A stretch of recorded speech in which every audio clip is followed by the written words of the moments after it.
Hello, everyone, and welcome to our webinar topic for today, What's New at PowerDiary? So we're looking at 2024 so far. So this is our first one of these series that we are doing for 2024. So we'll be looking at what's been released this year, but also towards the latter part of last year since our last webinar on new releases. Now, joining with me today, we have Claire. Claire has been with PowerDiary now we were working out before, Claire. How long has it been? We're coming up to 10 years in about 2 months' time. 10 years, amazing. It's gone so fast. It's, Claire started with us. It's a long past. And Claire first started with us. You started as our first hire in support. And we're also working in the psychology office as well. That we had our in the early days of PowerDiary, we had the psychology practice and PowerDiary study when you first joined. And then over the years, you've actually worked at different roles throughout. So first in customer support for a number of years, then into data migration. And so you were managing the migrations for a long time. So you got a very inside out look at everything to do with how PowerDiary's data is structured and getting people, onboarded. And then more recently, I should say, well, it's now back in 2022, you joined the product team. And now you have input into all sorts of things to do with the product and what gets developed and how the features get built. And so thank you very much for joining today. You're the perfect person to have on to take us through these features. The other thing I should mention, of course, in all that time, you also went off and got yourself a nursing degree over that time as well. So you've had a very busy 10 years. Yeah. And indeed. all related to health. Yeah. Very good. For those who haven't joined before, my name is Damien. I'm the one of the co-founders of PowerDiary. And a very quick backstory is that I'm a psychologist by trade, and PowerDiary really sort of came out of running a private practice with my wife, who's also a psychologist, and realizing that there was a real need for a better way of doing things to automate practices. And that's a long time ago. I partnered with my brother, Paul, who's the other co-founder, and we started PowerDiary, and the rest is history. All right, let's jump straight into what we're going to be talking about today. So we're going to be going over a bunch of the new features, and I'm just going to update this here.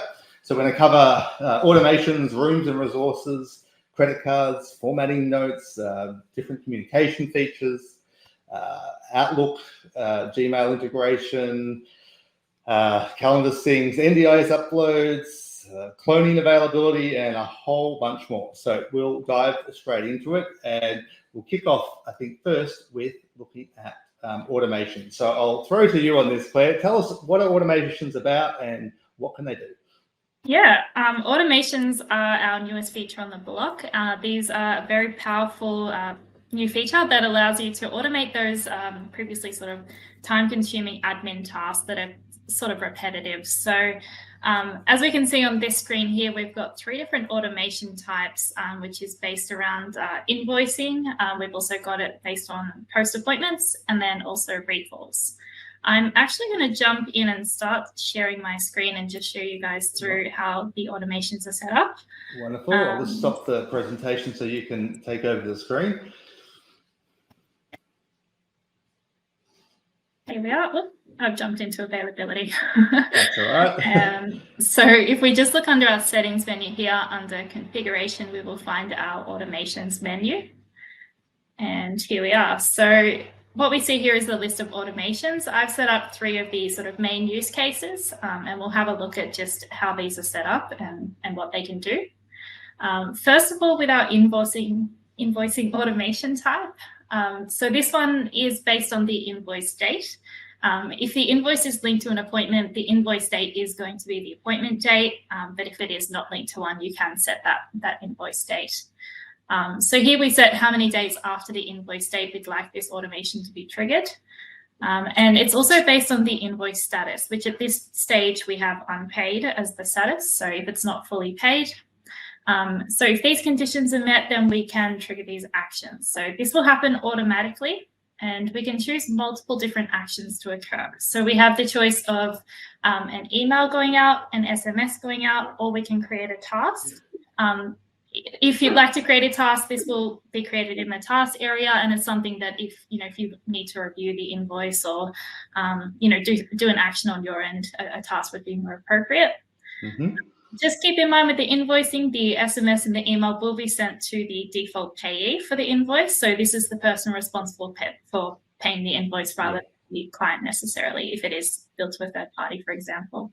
Yeah, absolutely. And so this may be if you've got outstanding invoices and you want to automate the collection, for instance, of those outstanding, or sending reminders, you can say, hey, when it's 7 days past the date of the invoice, if it's not paid, then send out these communications. And maybe you'd also add a task to say, maybe you want someone to manually check something or to tick something off in the task list Exactly. as well. So no, that's great. So this sort of saves a lot of time, a lot of manual processes, right? Yes, needing to chase up, what hasn't been paid, and then go in and manually send something out. So definitely saves time there. I did just remember though, we have introduced a new merge field for this one, so it's just worth noting that if you are sending out an email or an SMS to the payee, we recommend setting up a template that includes this new merge field, which is the invoice PDF link. This actually takes them to a new look. It looks quite like our client portal, but on this, they don't need to log in. They can view the details of the invoice. They can download it. And what's really cool is if you're connected with Stripe, they can actually pay for it directly through there. So it's very powerful. Yeah, perfect. And that's different to where we just like attach as a PDF to an email or something the invoice, but actually takes them to a place where they can perform the action that you want them to do.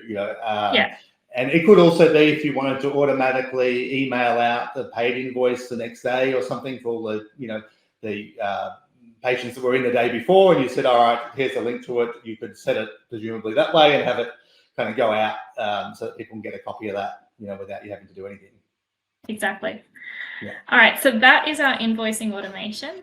Next, we'll take a look at the post-appointment automation. So I've called this one New Client Survey. That's a typical use case for this one. But the way this one works is it's based on the appointment date. So once an appointment has passed, we can set the number of days that we would like this to be sent out.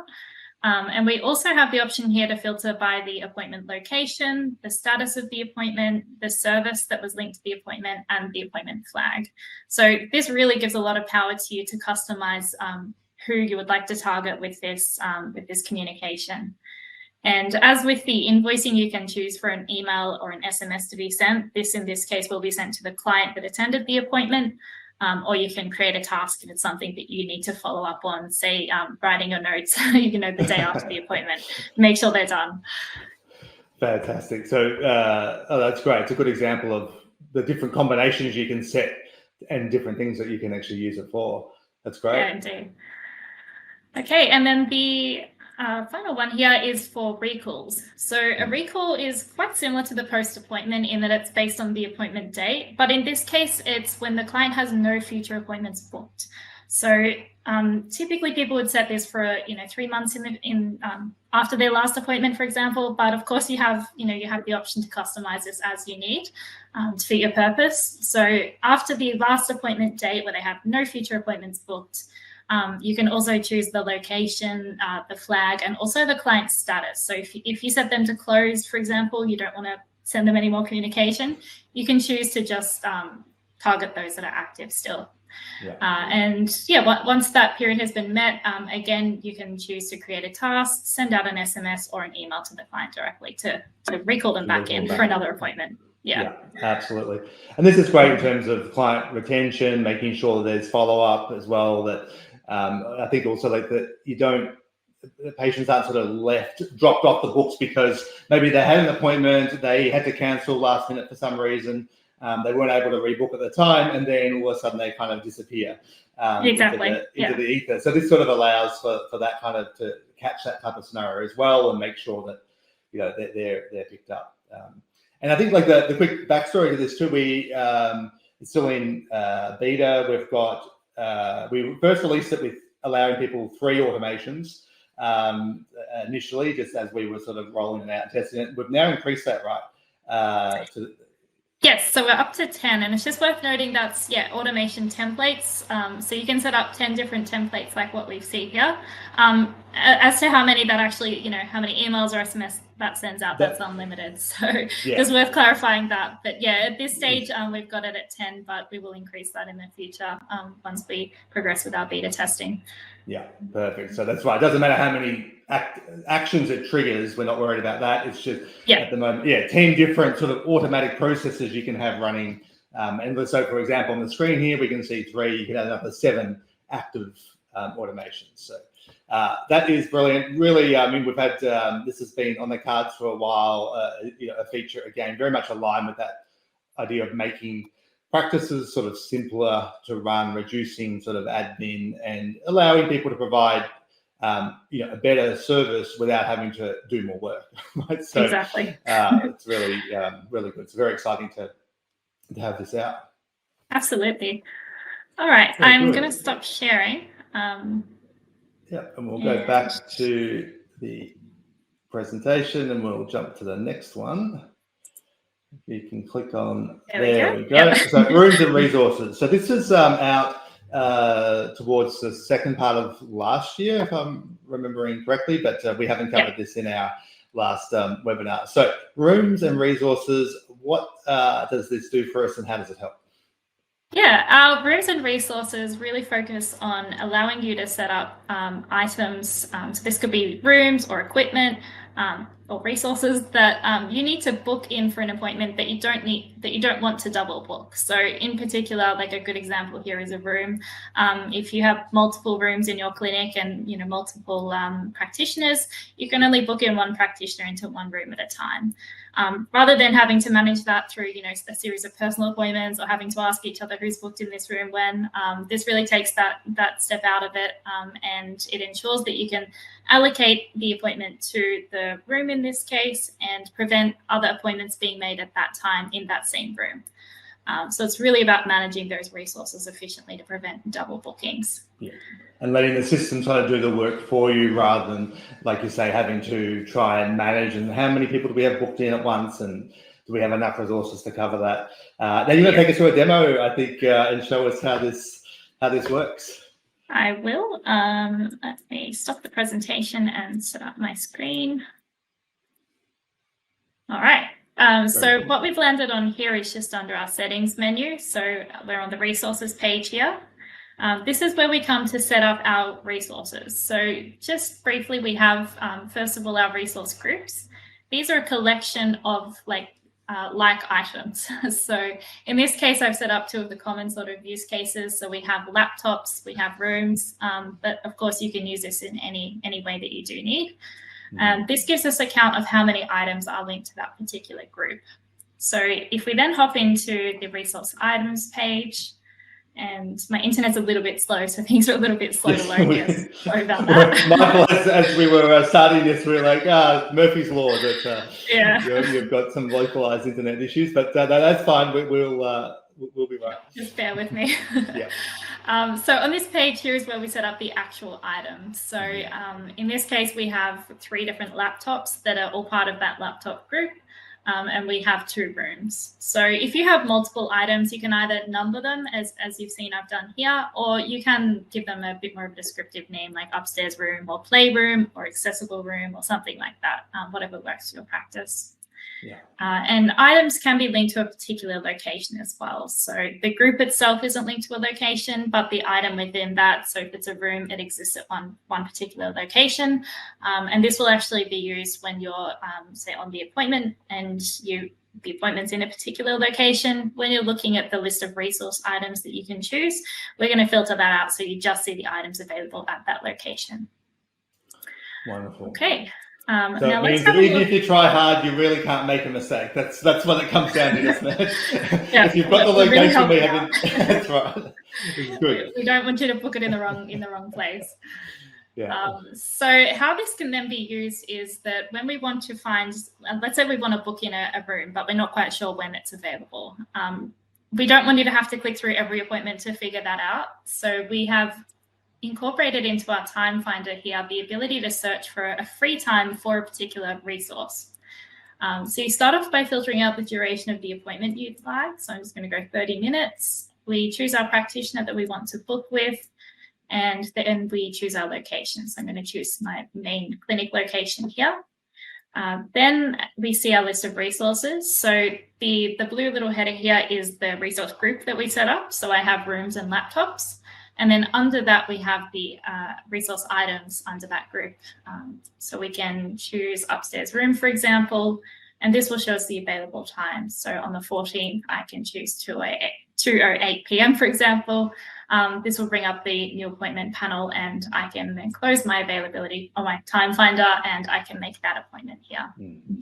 And this is sort of particularly useful, the search like that, if a practice has a resource that's in high demand. So sometimes we'll find maybe in psychology, there's testing kits that people are using to do, intelligence testing or cognitive testing, but there might be a lot of demand on those kits. And so that way you can say, okay, I need the kit for X amount of time. The practice might have a few of them, but when can I see the next one sort of available?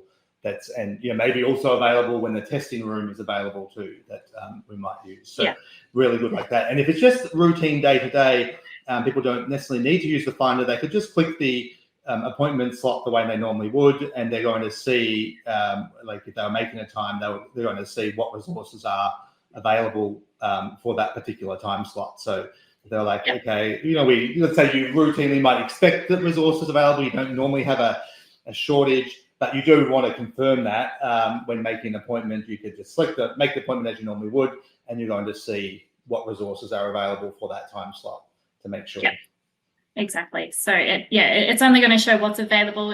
If this appointment, for example, is booked in the upstairs room, then we won't show that. If I was booking the same day, we wouldn't show that when we're making a new appointment. We're going to filter out that upstairs room. So this prevents double bookings from happening when you are just making a new appointment. Perfect. That's great. So this is, again, we've had this out now for a few months. It's been super well received. We've had some good feedback, and like always listening to feedback, and this is how this feature came about in the first place. And it's been great to see how that's been received, and so many people using it. So that's great. Okay, next we are going to look at credit card details with forms. Okay, this one's fairly straightforward, but what are the headlines here with how this works? Straightforward but effective.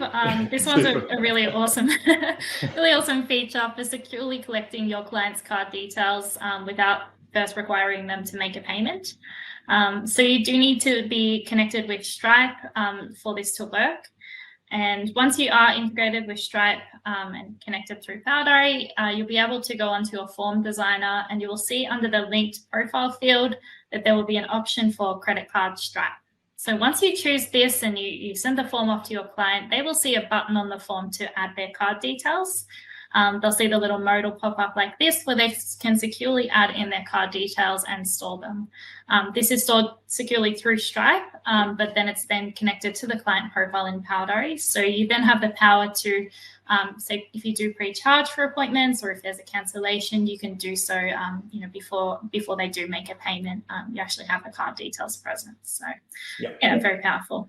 Yeah, and it complies with all the way this is stored, complies with all the regulations in terms of how credit card details need to be stored. There's international standards on that. Stripe takes care of that, stores on there. We don't keep a copy of those details, in the system directly. We keep a link to the profile in Stripe, and then Stripe passes that information through to us when a payment's been processed, or rather we provide the details to Stripe as to who the person is making the payment, and they will then grab the details. So it's done in a way that is compliant and secure, and so you can have confidence in how that kind of operates. We're not just sticking it in a form field somewhere, in the client profile where someone else, where it's in the account itself. So Yeah, and just worth mentioning on that as well, as you said, like if users then view the form, they won't see the credit card details. We just simply indicate if the client stored them with a yes or a no.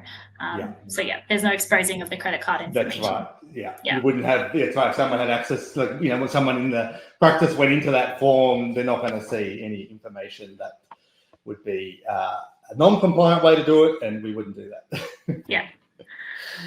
Very good. Right. Okay, let's jump to formatting notes. So now we had a lot of feedback around this over the years, haven't we?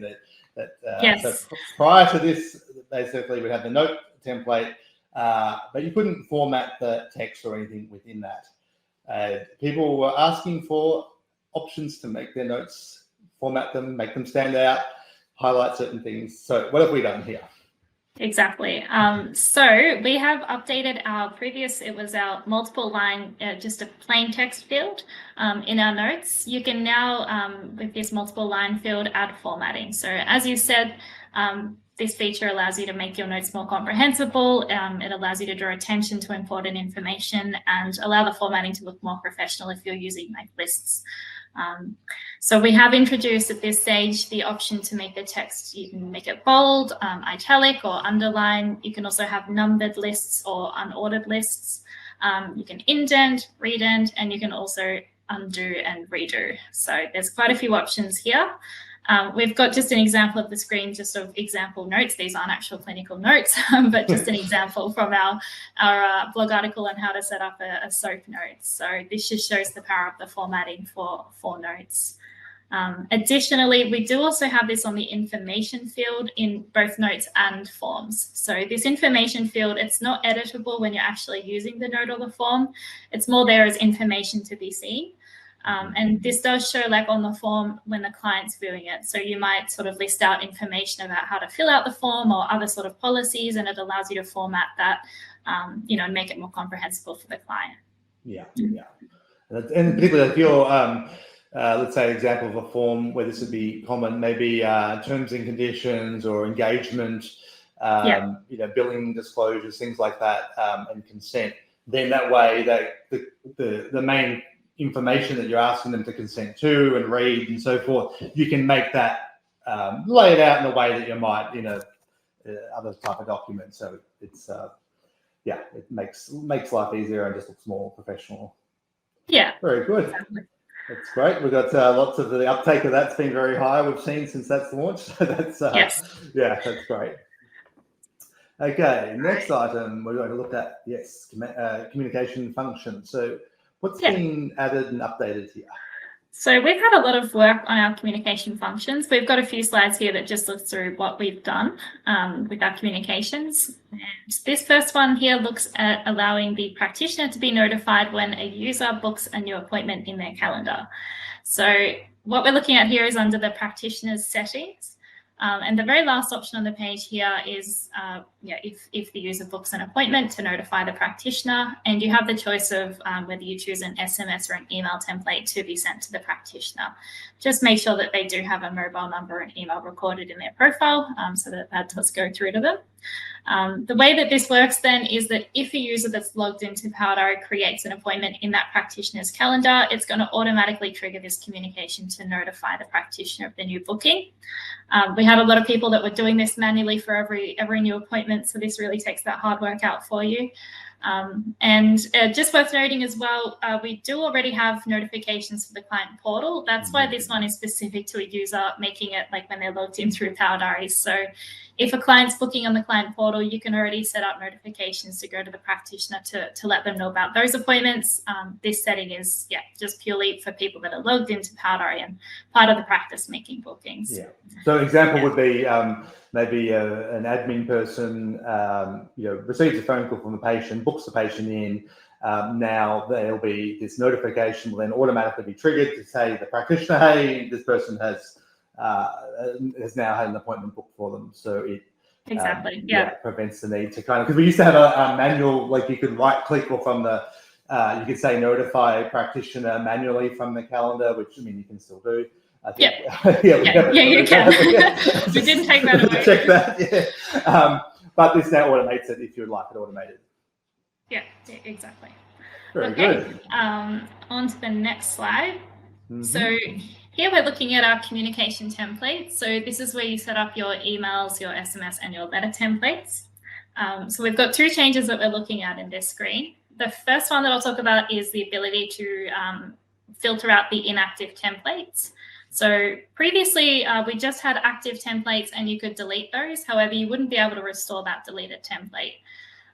We've now introduced the option to show inactive templates. So we're now archiving them, and you can use this for archiving templates and then making them active again if you do need them. This is particularly helpful for things like Christmas specials or sort of like things that don't come up too often, but you might still need to use that communication template again. So instead of it clogging up your your list of communication options in the system, you can archive it and then just make it active when you do need to see it again.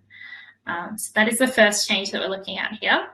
The second one that we see in that little drop-down menu when we click on the little settings cog icon is the ability to clone a communication template. So this one allows you to seamlessly just reproduce the template, and this is especially helpful for like our emails where we have like business logos. We've got various merge fields set up, and rather than having to go through the hard work of reproducing that for every email template we want, we can just clone that and add in the information we need for that specific template. And an example of where that might be, someone wants to clone, maybe there's information that you send out to patients, and then maybe you have a different version if maybe the patient's a child and you want to send something out to the parent or something. So where the content's very similar, but it's going to be a little bit different to cater for the different contexts. And previously people would literally have to like try and copy and paste and get it all in. And again, people were like, hey, can you make this easier and allow this to be cloned? And that's what it does. So it makes it a lot easier. Yeah, quality of life improvement, we call some of these. So exactly. That's great. Okay. All right, and lastly, we've got another one. Yes. We have. Okay, so we've got a few things on this page. The focus here is that when you're sending an email, you have the option to choose a template, but we do have a default template that does come up. So we previously had this for sending, and we do still have it, but it was previously just for when you're sending an invoice, a statement, or a receipt. They all picked up this default invoice email template. So you can now select for a receipt to have its own email template, which is particularly important because your email template might have something like a pay link, and you definitely don't want that to show when they have paid. So when the invoice has been paid and it's now a receipt, and then you're emailing that receipt off, it'll pick up this chosen email template by default so that you don't have to select it at the time of sending the email. The other two options that we've introduced that we previously didn't have were for sending the form and also for sending the note. So this is when you're in the client's profile and you're sending the note or the form it'll be an attachment to the email. It'll pick up the chosen template here when you're sending that off. So you can tailor the information to be specific to the context here, and you don't have to choose that manually each time. Yeah. So it makes things smoother and faster, and again, less risk of a mistake. If you're manually selecting, from a template list all the time, I mean, it's slow and a bit annoying, but also there's a risk of misclicking, and getting something. So having it, defaulted like this, makes life easier. Another quality of life improvement. Exactly. Indeed. Yeah. Okay. Our next one here is cloning availability. So availability, just a note on this one, we previously used to call this roster. We recently, in the past few months, updated the terminology here to make more sense globally. So availability in this context is looking at when a practitioner is available to take appointments. You come in and set up their available times. So we have our standard availability, which is your week-on-week availability, and below that in the table we have the overrides. So this is like a once-off. If you're unavailable or if you're available. So the example I've got in this screenshot is like a public holiday where the practitioner is not available that day. So what we've added here is the ability to clone an availability, so the weekly availability or the availability override. So this is particularly helpful with, say, a public holiday where we want that, let's say that all of the practitioners are taking the day off, they're going to go celebrate the public holiday. Rather than going into each practitioner and adding this, you can just go into one practitioner, add the public holiday, and then clicking on that little cog icon, we get the option to clone. And we can decide whether we want to clone that to all practitioners, or we can choose particular practitioners that may be taking that day off as well. So it really helps with, saving time otherwise spent on trying to set this up for everybody. So another powerful tool here.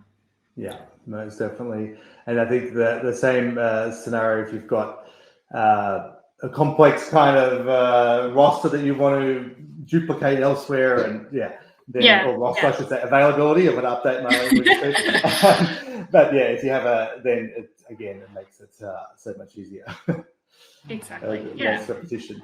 Because we did, if you've got practices that have 30, 40, 50 clinicians, like it might seem like, how much time are people spending doing that? But, if they're a larger practice and they're sitting there having to go through each one, to say, okay, that's actually a lot of time and very, very annoying. So it's good. Yeah. Makes, again, life easier. Okay, let's jump into Gmail and Outlook mail server integration. So this is out. When was this? Was this late last year, or was I'm trying to get my timeline right, or was it earlier this year? But anyway, it wasn't. Yeah, I've got a terrible memory, but it was in the past few months. I could tell you that. Indeed. So this one is an enhancement on our mail sending capability. So previous to this, we had the option to either use our default mail server when sending emails, which means that we send the email on your behalf through our mail system. And we also had the option to put in custom SMTP details, so you could go in and plug in your information there. We have now directly integrated with both Gmail and with Outlook, so that you can now choose to, if you choose Gmail, for example, you can directly authenticate with Google, using your Google credentials, and that means that you don't have to plug in your SMTP details, but it's also the newer method of integrating with mail servers. So for both Gmail and Outlook, you directly authenticate with that system. It then means, like, once you've set that up, any emails you send through Powdery will be sent through that mail server, and you'll be able to hop into your Gmail or your Outlook account and see the sent emails. So you have a little bit more oversight there as well, which is great. Yeah, no, it's again one that we were getting requests for, that people want to be able to utilize this, and great to have that out and live.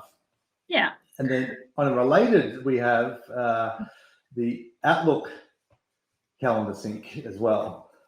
Yeah, so this is another integration that we have built. So previously, for our practitioners, we had the option to integrate with Google Calendar, which is awesome. So this one, the Google Calendar is bidirectional, so you can sync across to Google by automatically syncing your appointments and changes over to Google, and you could also manually pull in changes from Google.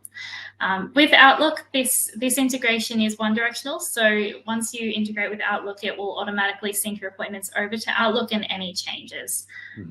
It doesn't at this stage pull in changes on your appointments from Outlook. So it's just one direction at this stage. Yeah, and the use case here, for instance, people may use Outlook for other things, or they may want to have multiple calendars visible on their phone. So maybe they've got a personal calendar on their phone, and they want to show their appointments from Powdery in a calendar on the same interface or something using there. Then this would allow them to sort of set that up so it's syncing a copy of those out to there, and then depending on how they set up their phone or whatever calendar system they're using, they can select to show or not show those appointments, and makes life easier. So again, we've had Outlook users have been asking for this for a little while, and you and the product team recognized that there was a need for this, and now it's live and working. So it's really good. Okay, now we're going to jump into, I believe, we're going to look at this NDIS. So this is for because we have obviously we operate all over the world. So this particular one here is actually just for Australian users that are involved with the NDIS or the NDIA, depending on which you're referring to. But this allows you to do a bulk upload. So what does this do, and why would people use it? Yeah. So our NDIS is a scheme that provides insurance for individuals with a disability.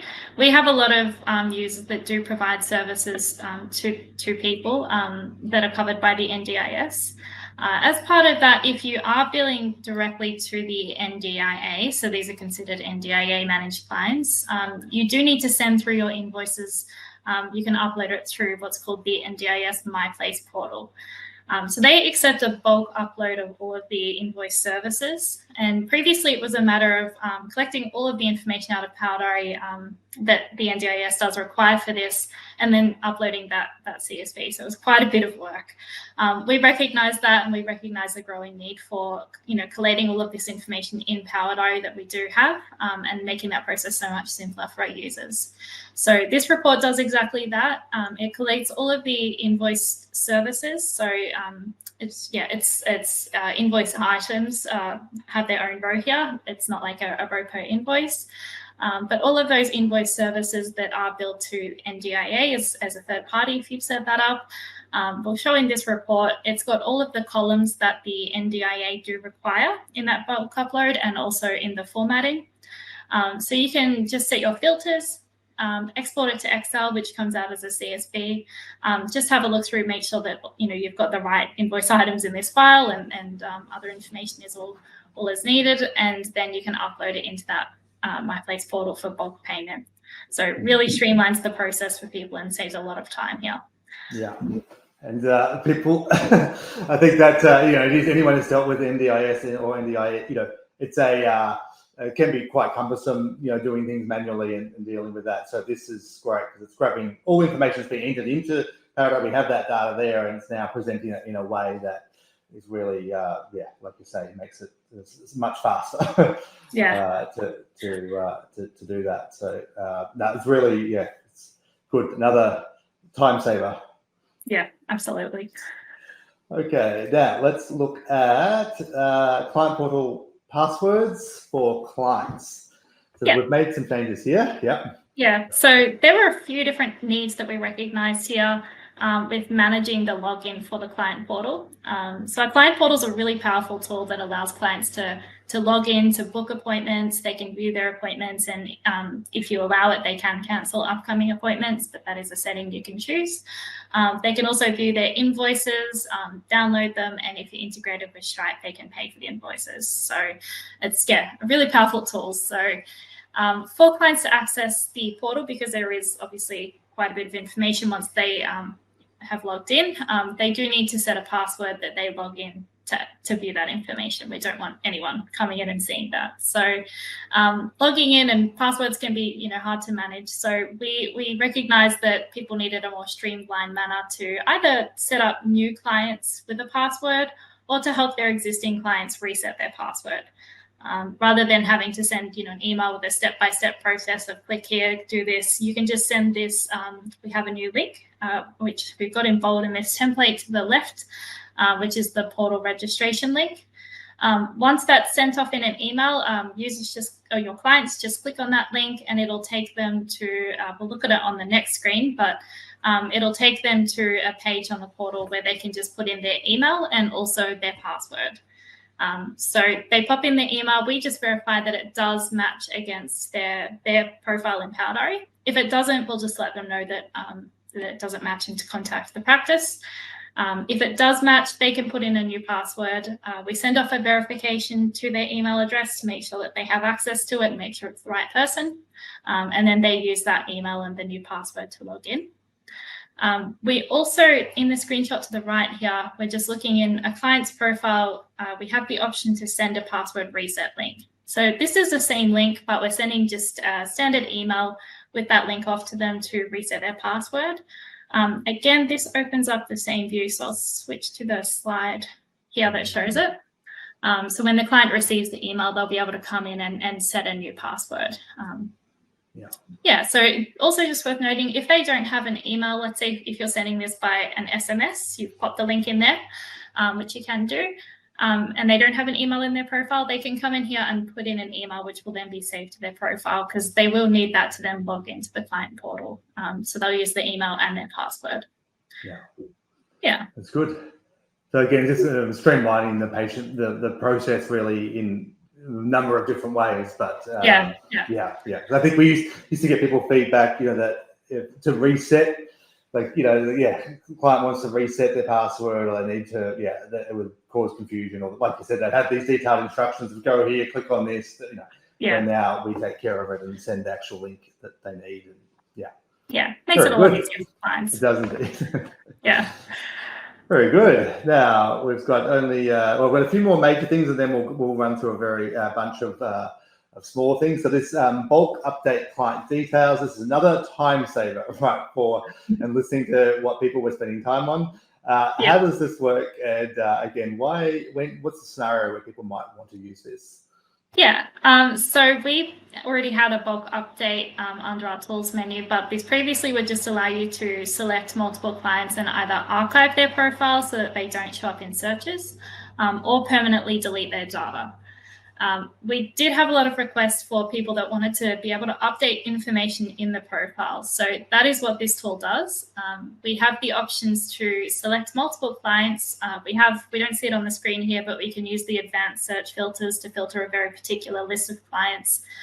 We can even use appointment filters for when they have or haven't had appointments. So you can really refine a targeted list here, and you can then choose to update either their client status, their marketing status, whether they receive communication or they've opted out, and also to add or remove classifications. So you can have multiple classifications assigned to a client, and these you can set up in your custom list. So you can set these up how you like, and you can choose to add new classifications to clients or remove some. So gives you a lot of flexibility and takes out a lot of work of otherwise spent going into each client profile and having to update that information. So and sometimes this would occur where maybe a practice was using classifications in a certain way for maybe a number of years, and then they updated their processes and said, no, we don't want to use that. But they've got all these patients that have these combination of classifications that previously they'd have to literally go through and remove them individually, which again can take some time, so frustration. So now, in that type of scenario, you can strip all that out easily, or you can add new things in easily. Same with the marketing side of things. That opting in and out of things is becoming increasingly important, and so again, you can update statuses easily to match all that. That's good. But really, I'm noticing we're on a time-saving theme, which I guess is what we always are trying to think about, right? Like how to automate, how to improve. But when you see it all stacked together, really, you can see, the theme throughout is always this sort of saving time, making life easier. Absolutely. These are the sort of biggest pain points for people is trying to save time on these automated tasks, or manual tasks, I should say, and automating them and just really saving them time. So it's a big focus of what we do. Yeah, absolutely. People have always got things that they can do that will deliver more value than doing manual things like this. Absolutely. So, good. All right, now take us through what's ahead. Okay, so this one is specific to our US customers. And it's a really exciting new project. We are working on integrating with the US clearinghouse. So this will allow you to submit claims through Power Diary. We know how much our Australian users, utilize and love the Medicare integration. So we are sure that our US customers will love this. It's something that we are currently actively working on, and you may have noticed some small changes coming through, and we'll continue doing that in preparation to, record the information you need for claiming. So just a few things that we've released recently in that domain is the ability to set up the organization and the providers or practitioners, their NPI and their taxonomy code. We are also currently working on the tax ID so that you can choose to either record it as the SSN or the EIN. And just worth noting that the SSN will not be printed on your invoices, statements, or anything like that. It's purely just going to be recorded in the system and used for claiming.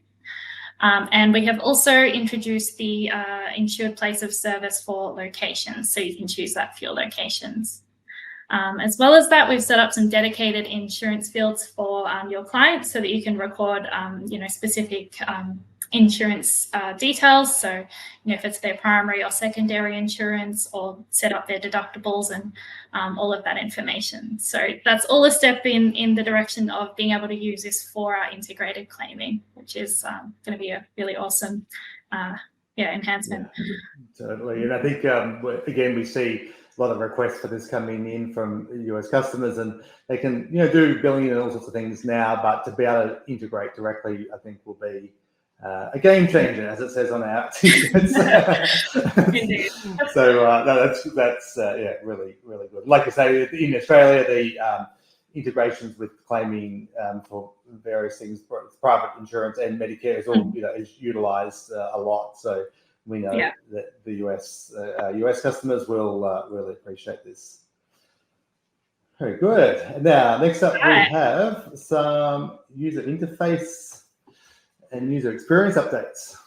Yes. These are our newest exciting sort of updates throughout the system, and we've got a lot more coming. So we've got an example here of the updated look. There's quite a few different areas of the system that we have updated, and we will continue to update with our new look and a better experience. So at this stage, we've updated quite a few different places. So this is an example of our login screen. On the left, we've got the old look. On the right, we've got the new look. And we have updated as well, part of that workflow, just when you're resetting the password or entering your two-factor authentication, when you're inviting a new user to use Power Diary, and then also our new trial page as well. And then in the app, we have updated our side navigation menu color. So we've gone from a darker look to a more lighter, fresher theme.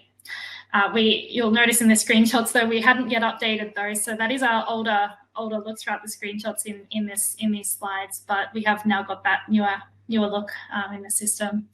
And also the new booking panel colors on their way. And a myriad of other enhancements to the look of Power Diary are coming. So we've got a dedicated UI team or user interface team that deal with these updates, and they're working away on updating the look of the system. There's a lot of I think sometimes when you make changes to the way something looks, that I think sometimes there's a temptation to think that it's just based on like what we might think or like, in terms of colors and things, or but we actually, the way that it works is really looking at the trends in the industry. So we're looking at browser capabilities, device capabilities, what people are used to, because as people use more technology in different ways, what's intuitive 5 years ago is not intuitive anymore, and so there's always this sort of evolving process. So we look at both the overall look and feel that we want to communicate, to that lighter, brighter kind of feel, but behind that too, there's a lot of research that goes into making sure that we're progressively keeping the app aligned with where technology heads, with where what's considered best practice, if you like, in how to develop apps that people can engage with comfortably and onboard easily, things like that. So it's there's multiple levels to it, and I think I'm really excited to see this out. We'll be releasing these things, as you're saying, like in just as we go in pieces, so it won't necessarily be that you turn on one day and everything has changed on you, anything like that. It's just you'll see bit by bit different things getting updated, and again, it's bright. When I look back, I don't know, 10, 12 years ago to the early, like imagine when you first started, you look back what the app looked like then, and you could see the value in those incremental updates. Exactly. Things otherwise date very easily.